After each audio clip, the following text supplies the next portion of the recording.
Hi friends, this is a Bijou Baker. I'm Maria. In my channel, I've posted a couple of surveys just to kind of like stay in touch and say, hi, I don't have a video, but I want to say hi, and I want feedback. The last survey was about comfort food and which foods your mother, father, grandparents made that will always set you right. You know those foods, right? I got some really endearing replies, and I have always said food is memory, and when you get to pass recipes on from generation to generation, that's where wealth is. I mean, just remembering and loving those memories. So my favorite, that's what this video is. I have two foods. One is a dessert, which is I'm gonna make, and the other one is just a main dish. And these are the foods that bring me home.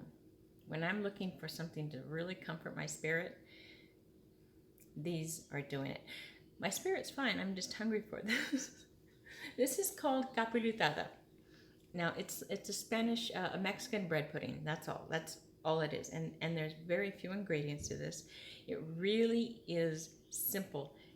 If you take, just make it basic, and you'll see how simple it really is. There's just 1, 2, 3, 4, 5, 6 ingredients. Does that seem like a lot? It doesn't seem like a lot to me, but anyways, so here's what we did. Yesterday, I toasted some bread, and I wanted it stale. I know, right? You don't want to do this with fresh bread. The stale and the toasting is really what's going to give it its structure and its support. So this is what I did with the bread. Okay, what I did was I just opened up a loaf of bread down the middle, cut off the sides, and let them get stale. I let them out overnight, covered in a baggie, and they're stale. The bottom parts here are still soft, but that's okay. Now we're just going to toast them.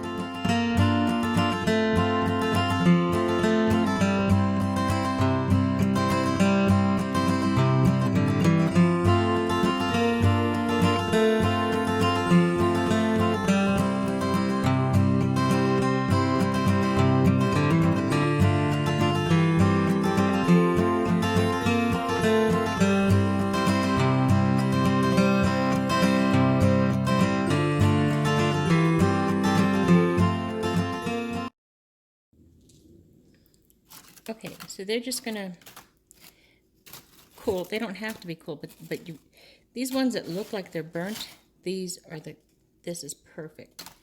These, you toasted it, so you're just changing the flavor. You got a lot of flavor on these burnt ones, which they're not really burnt, but there you go. You'll see how good it absorbs the liquid. That's it. You can use a toaster, but don't. Really, you saw how many slices I used. It'll take you all day. And one of my favorite part about that bread is the darker parts. It's not burnt, and even the burnt, it just absorbs all the other flavor, so you don't taste burnt. Okay. So the first thing I want to talk to you about with this recipe is this item here.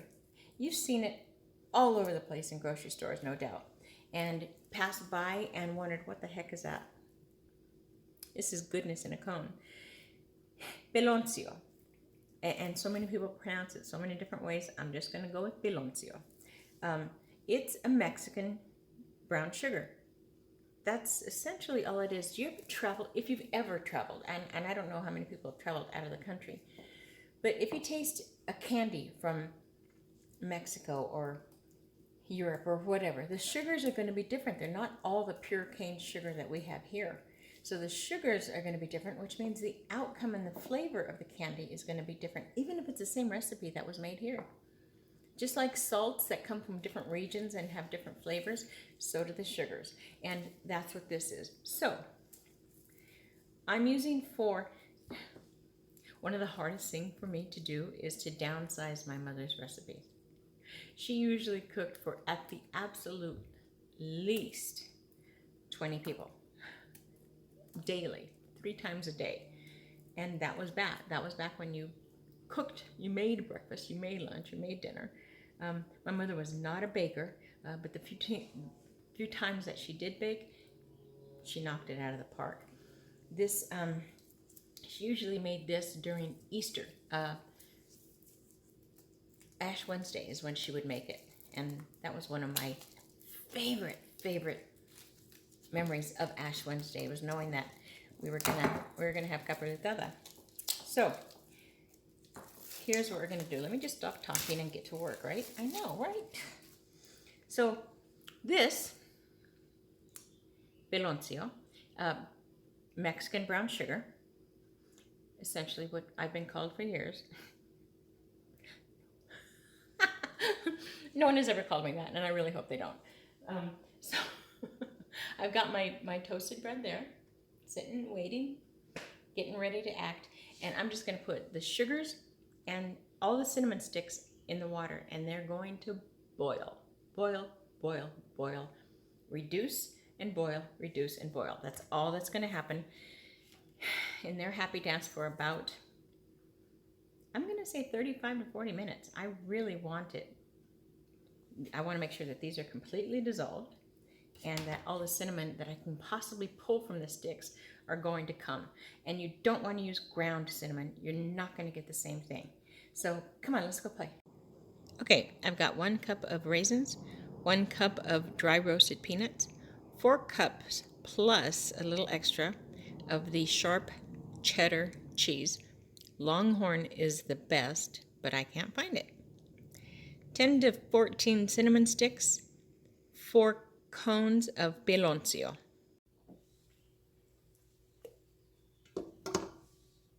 There's really not a great method to this. Just put it in and let it boil.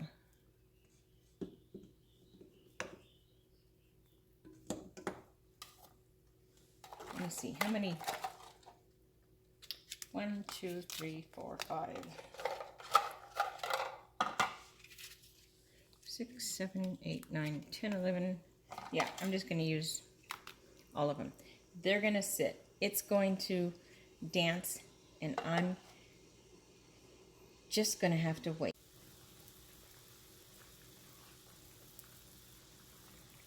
Look how dark that got. It's just been 5 minutes. All the sugar cubes are gone.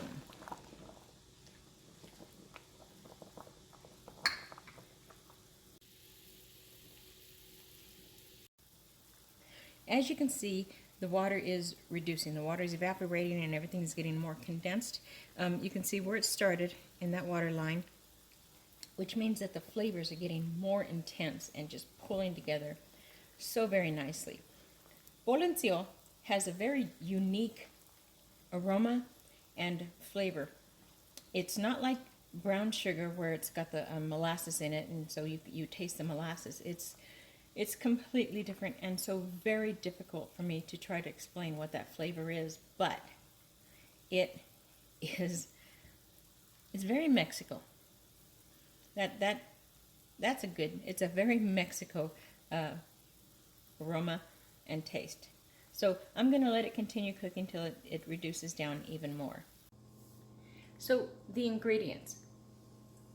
I'm using the dry roasted peanuts. You can use whatever nut you want. I'm only going with what I remember. And yes, the nuts will change the flavor, which is okay.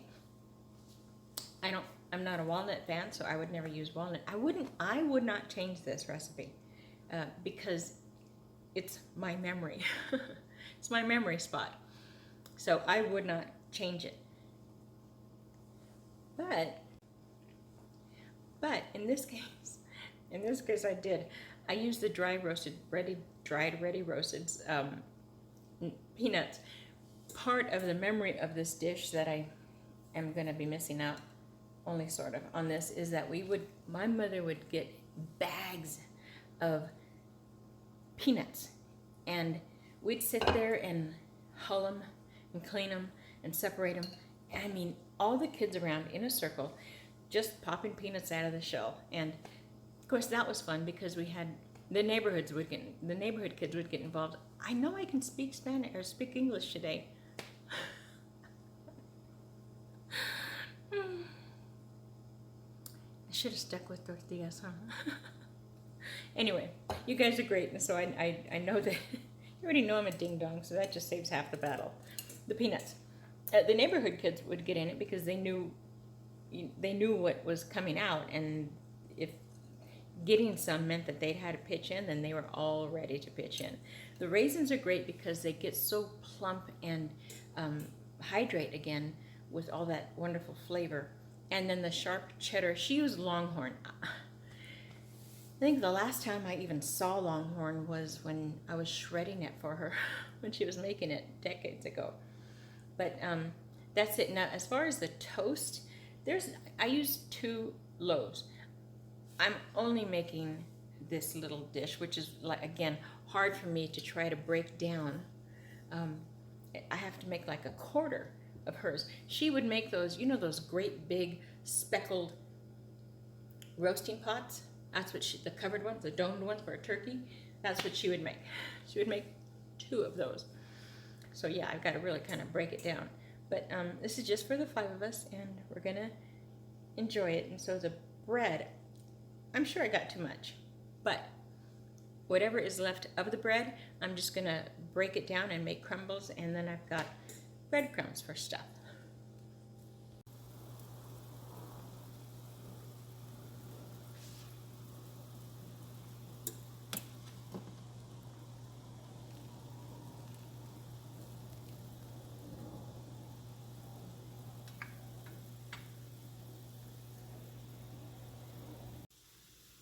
Okay, can you see how much it has evaporated? I can smell that this is, oh, look at those beans, Yep, they have completely absorbed the sugar. See how dark they are? This is ready.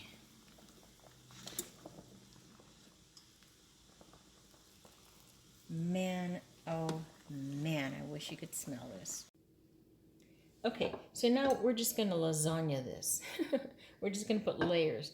But this is not going to be, the finished product is not going to be a beautifully layered, where you see bread and then cheese. No, it's all going to kind of just mush up together, which is really how you want it. And this is not like an English bread pudding. There's no custard, there's no cream, there's no egg. It's just this. The structure is going to come from the sugar that's in here and these other ingredients. So I'm just going to put them in. Oh, you know what? Nope. Sorry. I want to put a little bit of the broth in on the bottom.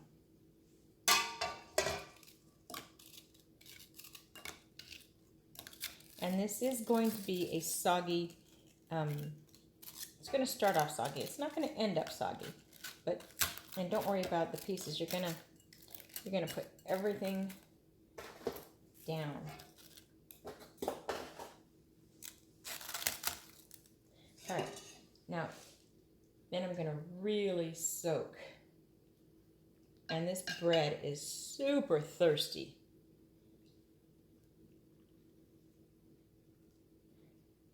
All right, and then some cheese. Some raisins. And you may think that the raisins and cheese and peanuts are an odd combination, but they work out so great together.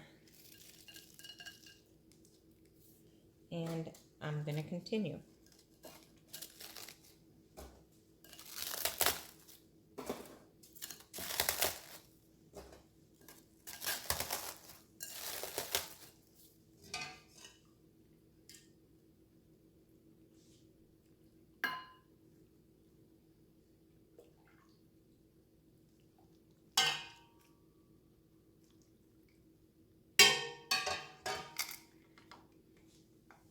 Man, you know, there's just something about your mom's recipe. And one of the viewers had told me that they didn't have a food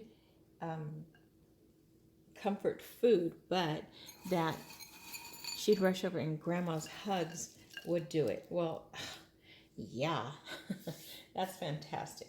So I'm just going to finish this up and really, really pack it in.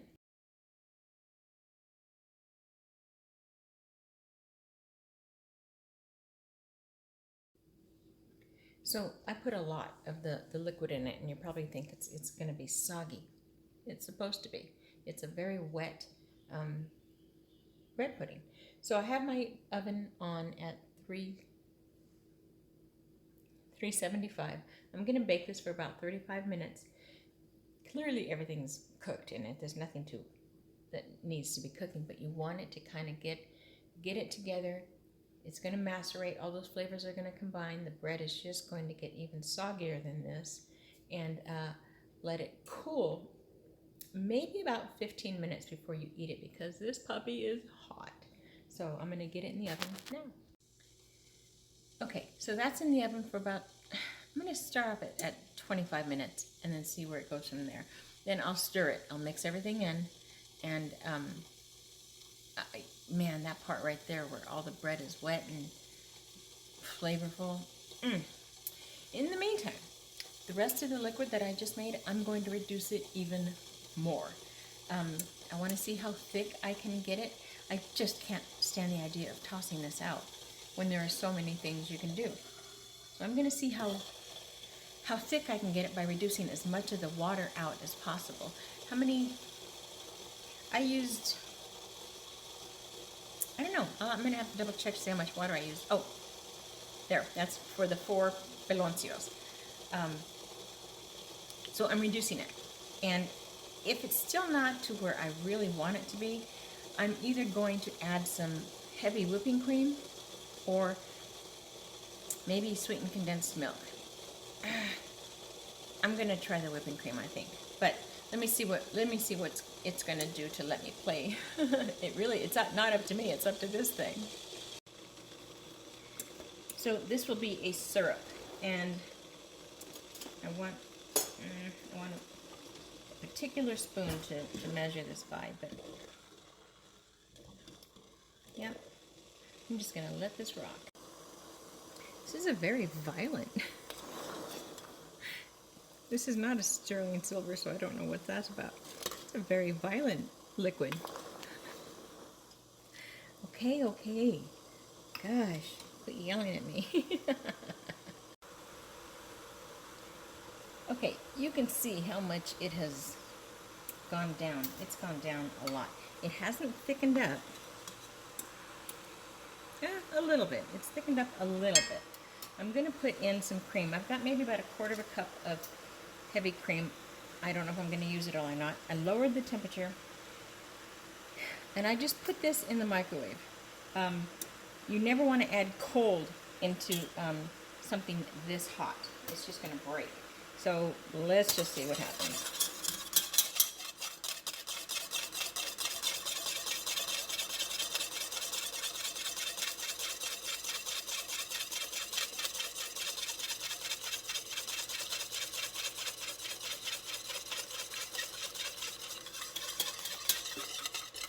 Okay, I used it all, and I'm just going to continue to let it cook and see where we end up.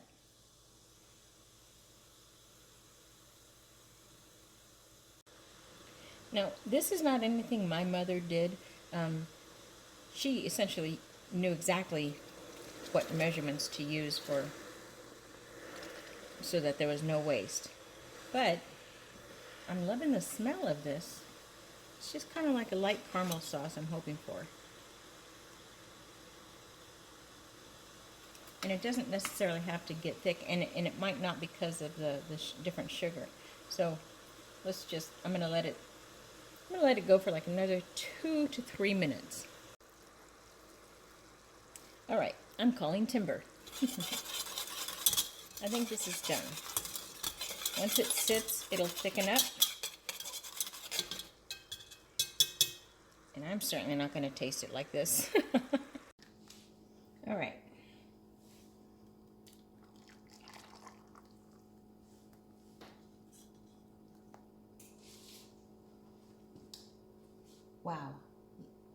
perfect. That is so thick. I mean, it doesn't look thick here, but it coats, look at how perfectly it coats that.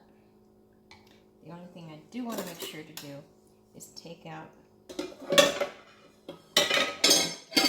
any bits of the cinnamon.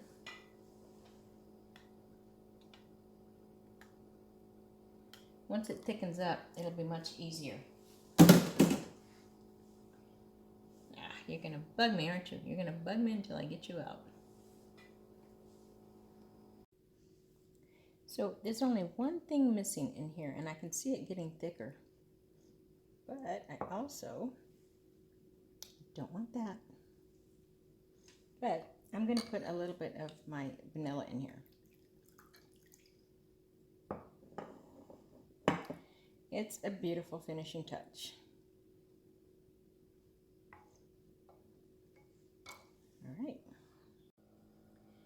Okay, you see how thick it is? It's clinging right to the spatula.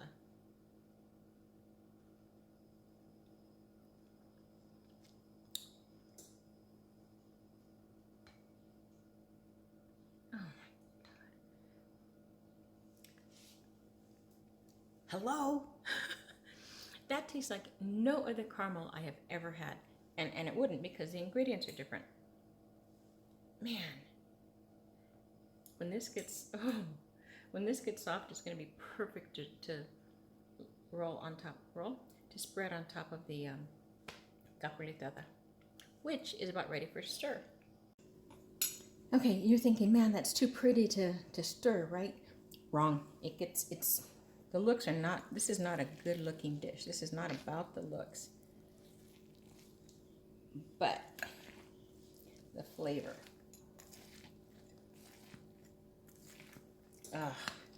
It's perfectly moist. It's funny, it takes a lot of liquid.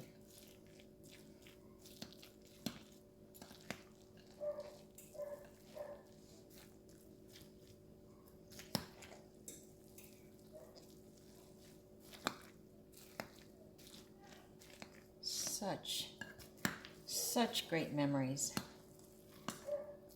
When my mother made this for her crew, she had, you know, I had a tray of bread that I had toasted. My mother would toast big paper grocery bags full. She'd take them right out of the oven and pop them into the grocery bag, and it would sit there and get stale before she'd get ready to use it. So the reason you want to break up the bread. You don't want to see bread pieces.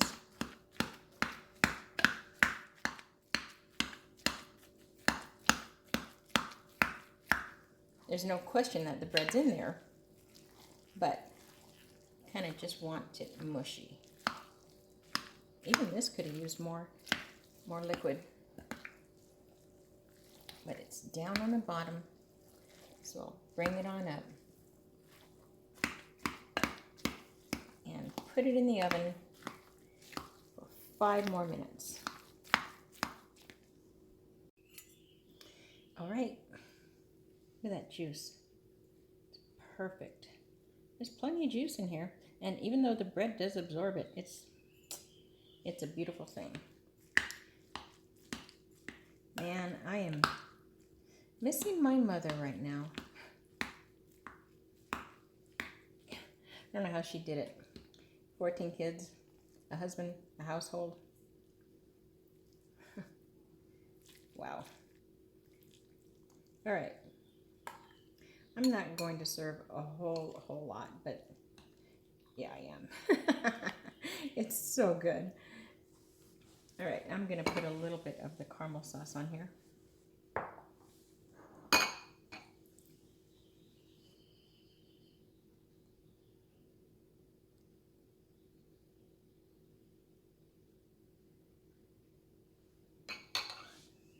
Yay, time for tasting.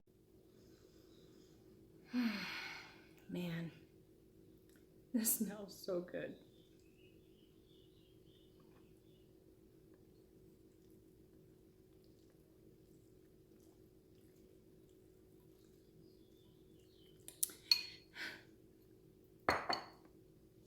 It is good. It is memory. Ah, that caramel sauce, man. That is so good. That would be great on ice cream. I'm missing my mother. All right. That's it. That's what food does, right? Comfort food. Okay, my friends. That's it. Until next time. I do hope you try this. Visually, it's one of those, but get past that thing and enjoy this puppy. All right, my friends. Until next time. Happy baking.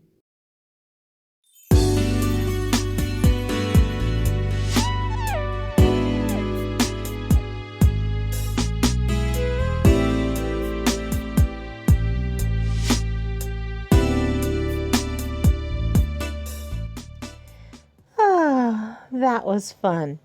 Don't forget to like and subscribe.